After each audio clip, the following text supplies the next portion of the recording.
Greetings. On this one of the first days of February 2014, I would like to talk to you about conspiracy theories.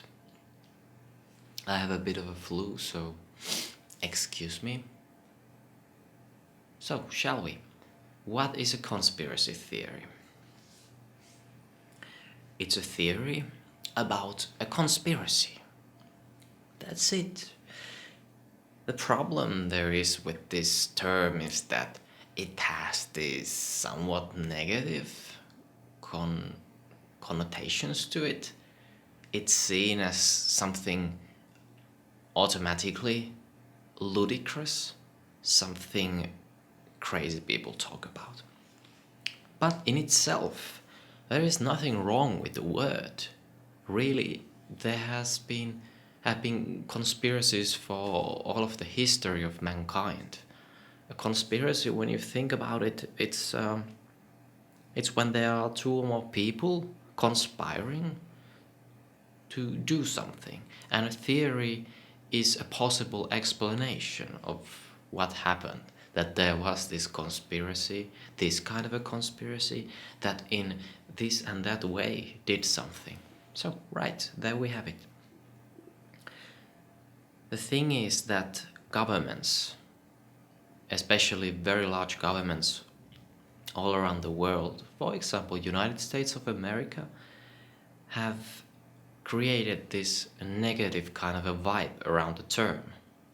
They have made it appear ludicrous and ridiculous that there would be conspiracies when it actually makes sense. It's even a conspiracy if you are preparing a surprise party for your friend and you want to surprise the person. It's a conspiracy. You are, in with some other friends and you are planning this event for your friend.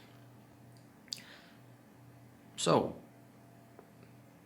now we have established there have always been conspiracies and they are really just the way our world works. People don't a lot of times like to tell each other everything they know, and so they do lots of things hidden.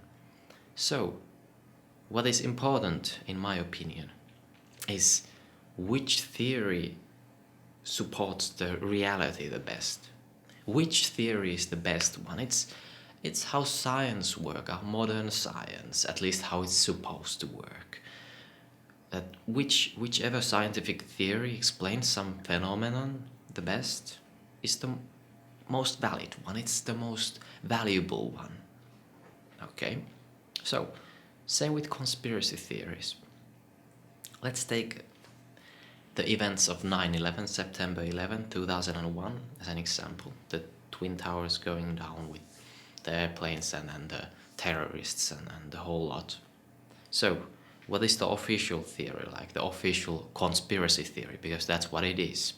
Official conspiracy theory says that there were these 19 hijackers, these fundamental jihadist people from Saudi Arabia and that sort of area, who came to United States, trained in secret, which they didn't. They were surveilled by United States officials, and then they got control of airplanes with box cutters. They flew them into those buildings, and somehow the jet fuel in those planes managed to bring down the buildings at free fall speed without resistance, like this, straight down the way of most resistance. And also somehow some falling debris from the buildings hit VTC 7, another very large building of the same complex that also came down later that day in the same fashion. Some isolated fires in this steel reinforced huge, very sturdy building, and it came down like this, straight into its footprint. Okay.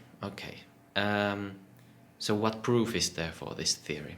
Well, basically there was this testimony.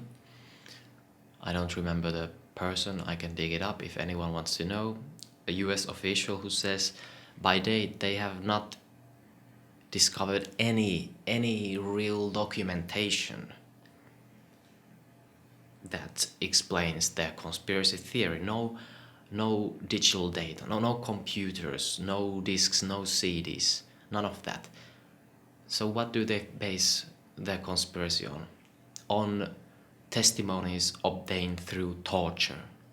The alleged mastermind of the 9/11 events was tortured and have been hundreds of people all over the world, waterboarded. So, evidence obtained through torture. You can basically, I think it's safe to say, make up any kind of a story you like that way. So, not much depending on that. Or there was this story how they found one of the passports of an alleged hijacker from the ground level next to one of the burning buildings. So the person flew into the building, the passport flew out of his pocket through the fireball and fell down and was unscathed, just in perfect condition on the pavement. All right? So what is the conspiracy theory like that millions of people out there are proposing? Well, it basically looks at what happened. It doesn't say this happened and then try to ham-fist all the evidence into that mold.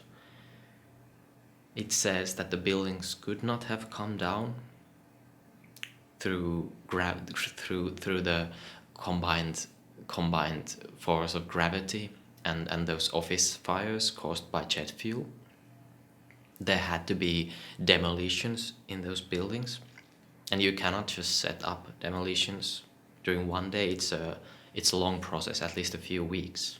So, could the terrorists, these jihadists, have accessed the buildings and put in those charges in an elaborate fashion so the buildings come down neatly, straight down? I doubt it. Who had control of those buildings? Well, a cousin of George Bush Jr. was one of the people responsible for the security of those buildings, it so happens. Or, for example, before 9/11, there were numerous warnings from different countries saying, that there are going to be these attacks on you guys. Terrorists going to use airplanes, even hit some major targets in New York, or these numerous high position officials who chose not to fly on the day of 9/11. They had reservations, but they cancelled them beforehand. People knew about it, that it was going to happen, even people in not so high positions. But someone forgot to tell those people who died on that day, especially in the World Trade Center towers. There had to be blood. And 9/11 is just one example of these events that they are just so plain in sight. There are so many inconsistencies and lies and serious, real proof that it's not how it is portrayed in media.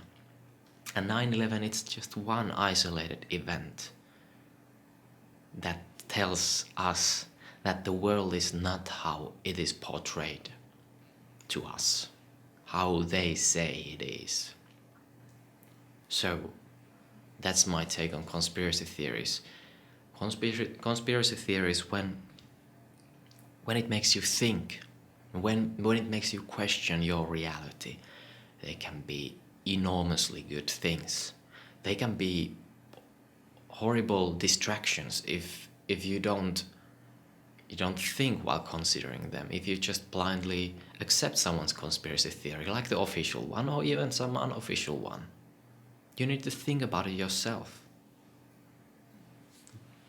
Use them as tools for that. So, I think I'm done.